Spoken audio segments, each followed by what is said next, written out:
Assalamualaikum warahmatullahi wabarakatuh. Salam sejahtera untuk kawan baik Nur Iswan Channel. Salam menjernihkan pikiran dan menebar kebaikan. Kawan baik, setelah kemarin kita ulas profil singkat tentang yang digadang-gadang sebagai bacawa presnya Anies Baswedan, yaitu Mas Gatot Nurmantio, ada beberapa jenderal yang lain yang kemungkinan besar menjadi pemain dominan, ya, menjadi pelaku atau politisi dominan yang akan nanti mewarnai pemilu atau Pilpres 2024 mendatang. Mas Gatot sudah kita ulas secara singkat dan agak lengkap, ya. Tapi beberapa jenderal yang lain itu akan kita ulas kali ini.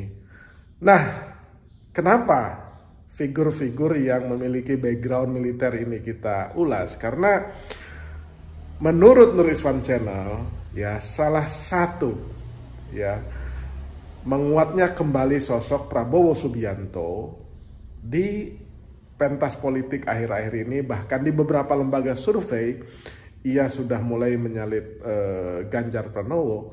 Itu karena salah satunya itu karena masyarakat kita ini masih menyukai, ya, di antara elemen masyarakat itu masih menyukai sosok militer, ya. Mungkin karena militer itu identik dengan kewibawaan, ketegasan, dan keberanian, gitu. Jadi itu salah satu indikatornya kenapa simpati terhadap Prabowo Subianto itu menguat kembali.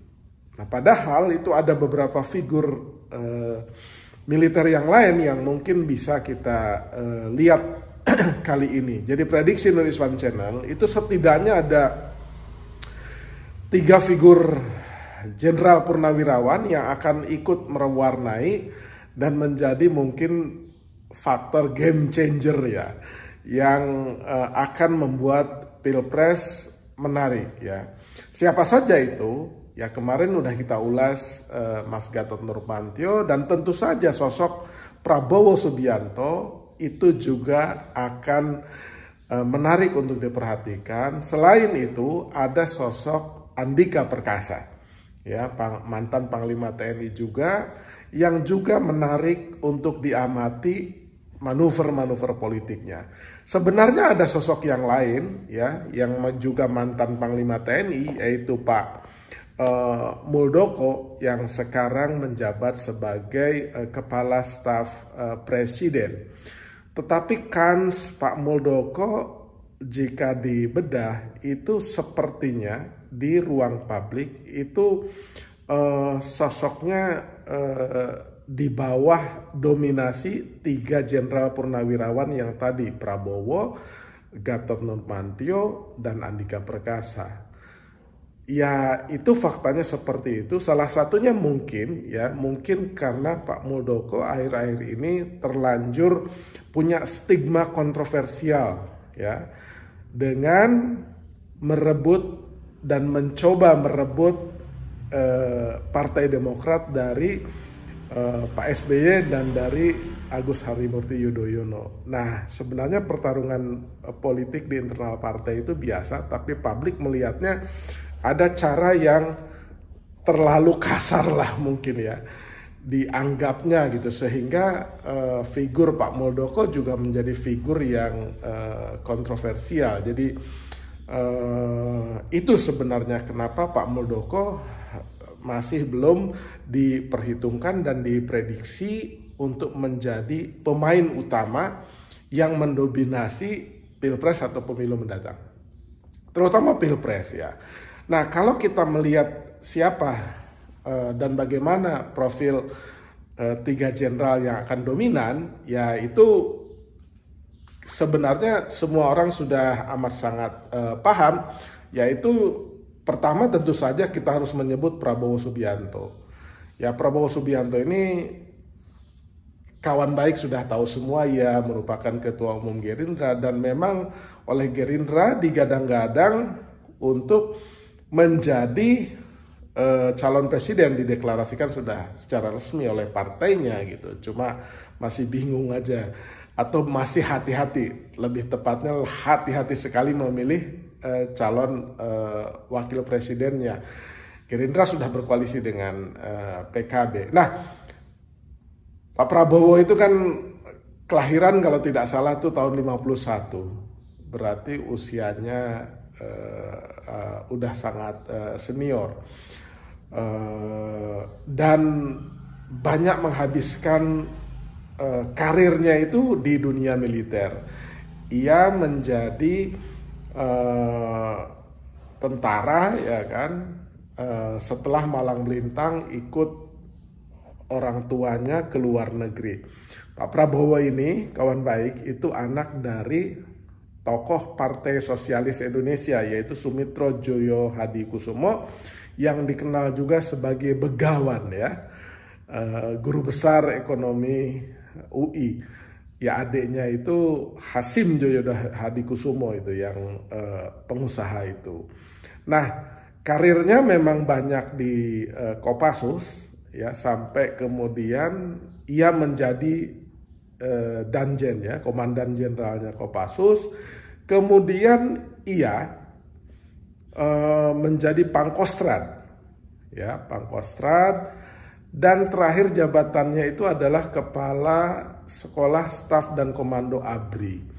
Hanya saja Pak Prabowo, ya, itu figur yang agak kontroversial karena pernah diberhentikan oleh Dewan Kehormatan Militer, salah satunya ya karena dianggap atau diduga terlibat ke dalam skenario penculikan pada saat era reformasi yang lalu. Jadi beberapa aktivis itu diculik dan konon katanya oleh salah satunya ya oleh Pak Prabowo. Uniknya sebagian bilang bahwa kalau yang diculiknya oleh Pak Prabowo itu kembali dengan hidup, kalau diculiknya sama yang lain itu sampai sekarang belum tahu rimbanya. Nah, Pak Prabowo ini pasti akan dominan, apalagi akhir-akhir ini di-endorse terus habis-habisan oleh Pak Jokowi. Kawan baik, Pak Prabowo itu pernah mencoba peruntungan politiknya menjadi calon presiden ketika mengikuti konvensi Golkar, ya, di masa lalu. Kemudian ia juga pernah maju menjadi cawapresnya Bu Megawati kalau tidak salah di tahun 2009. Kemudian ia maju kembali berpasangan dengan Hatta Rajasa melawan Jokowi Ma'ruf di tahun 2014, ya. Tapi kemudian kalah lagi. Kemudian ia maju kembali berpasangan dengan Sandiaga Uno di tahun 2019. Jadi di total ya sudah 4 kali, dan ini mungkin kali yang kelima. Tapi kata Pak Prabowo ya perjuangan jalan terus, semangat, ya kan. Kalau pendekar itu jatuh bangkit lagi, jatuh bangkit lagi. Nah, ini figurnya Pak Prabowo. Kemudian figur yang lain adalah mantan Panglima TNI juga, yaitu Andika Perkasa, ya. Kawan baik, Andika Perkasa ini juga itu kalau Pak Prabowo tadi memang anak yang lahir di piring emas kalau istilah kita itu. Karena ia ya itu adalah anak dari Sumitro Jaya Hadikusumo dan cucu dari Margono Joyo Hadikusumo yang merupakan pendiri BNI, ya, Bank BNI. Nah, kalau Pak Andika ini ianya berasal dari mungkin keluarga kebanyakan, ya, tetapi ia menikahi anak dari tokoh militer yang tidak asing lagi, yaitu Letjen Hendro Priyono, ya. Letjen Hendro Priyono ini ya terakhir jabatannya kepala BIN tuh, ya, Badan Intelijen Negara. Nah, Pak Andika ini menghabiskan 12 tahunnya di Kopassus juga, tapi mulai masuk radar di ruang publik itu ketika kalau tidak salah di tahun 2013 ia menjadi Kadis Penat Angkatan Darat, ya. Itu pangkatnya Brigjen. Setelah itu ia menjadi Das dan Pas Pampres, jadi komandan pasukan pengaman presiden. Nah itu udah menjadi Maijen tuh. Kemudian ia menjadi Pangdam Tanjung Pura, ya, Pangdam Tanjung Pura, kemudian menjadi Kepala Seskoad, dan setelah itu menjadi Kasad, ya, Kepala Staf Angkatan Darat, dan kemudian menjadi Panglima TNI.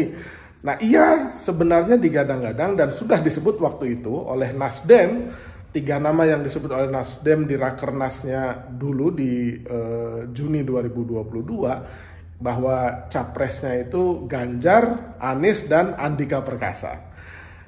Sinyalemen yang lain, Andika ini sebenarnya digadang-gadang untuk menjadi bakal calon wakil presidennya Anies Rashid Baswedan.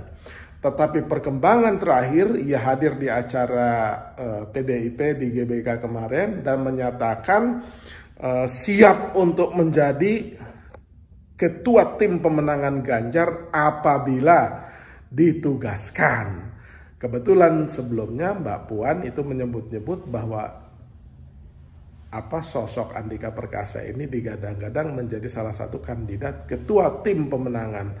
Artinya Pak Andika Perkasa itu sudah memilih jalan untuk bersama-sama dengan Ganjar Pranowo, entah sebagai ketua tim pemenangan, entah sebagai bakal calon wakil presiden, apabila skenario dan dinamika tidak berubah.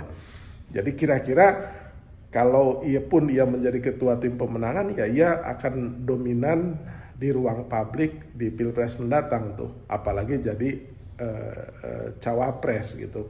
Nah, jadi karir Pak Andika ini tentu saja menjadi rahasia umum, tidak terlepas dari di samping Pak Andika Perkasanya mungkin juga berprestasi, ya ia berdarah biru karena pernikahan dengan anak dari Pak Hendro Priyono ini.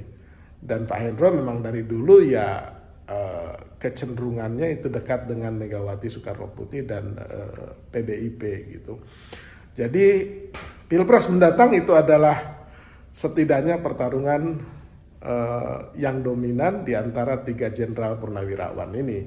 Nah, kalau profilnya Gatot Nurmantio kan sudah diulas kemarin gitu. Ia juga pernah pernah menjadi Pangkostrat, pernah menjadi Gubernur Akmil, pernah menjadi Kasat, juga pernah menjadi Panglima TNI. Jadi kerinduan masyarakat terhadap figur yang memiliki ketegasan, keberanian, ya, kewibawaan, punya karisma, itu masyarakat itu secara sederhana menemukannya itu ada di sosok militer. Jadi kalau Pak Prabowo itu kelahiran 51, kemudian Pak Gatot itu kelahiran 60, kalau Pak Andika itu kelahiran 64. Pak Muldoko kelahiran berapa?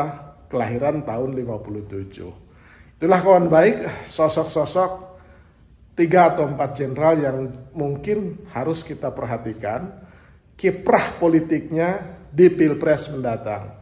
Jangan lupa subscribe, like, share, dan komen di channel. Bagi yang sudah subscribe, terima kasih atas support dan dukungannya selalu. Jangan lupa komen.